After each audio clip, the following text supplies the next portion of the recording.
পঞ্চগড়ের সীমান্ত এলাকা থেকে দেশীয় পিস্তল, গুলি ও ফেন্সিডিল জব্দ।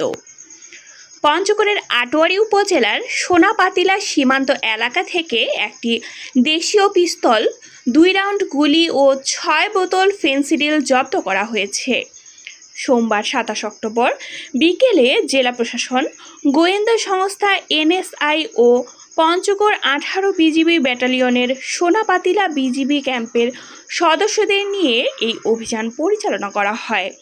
তবে অভিযানের সময় পালিয়ে যায় মাদক ব্যবসায়ী সহ অভিযুক্তরা। মাদকদ্রব্য নিয়ন্ত্রণ অধিদপ্তরের পঞ্চগড় জেলা কার্যালয়ের সদস্যরা জানান, সোমবার দুপুরে গোপন সংবাদের ভিত্তিতে একটি বিশেষ অভিযান পরিচালনা করা হয়।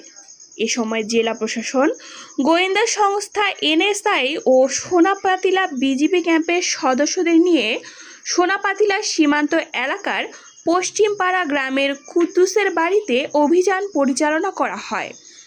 তল্লাশি চালিয়ে বাড়ির পূর্ব পাশের একটি খড়ির ঘরে মাটির নিচে পুঁতে রাখা অবস্থায় একটি দেশীয় তৈরি পিস্তল, 2 রাউন্ড গুলি এবং 6 বোতল ভারতীয় ফেন্সিডিল উদ্ধার করে জব্দ করা হয়। একই সাথে জব্দ করা হয়েছে 2টা বাটন ফোন। তবে অভিযানের সময় কাউকে আটক করা সম্ভব হয়নি।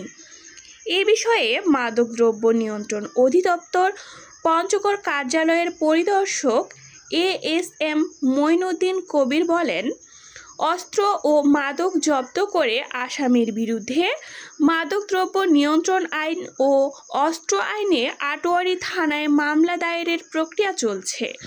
ঘটনার সঙ্গে জড়িতদের গ্রেফতারের চেষ্টা চলছে।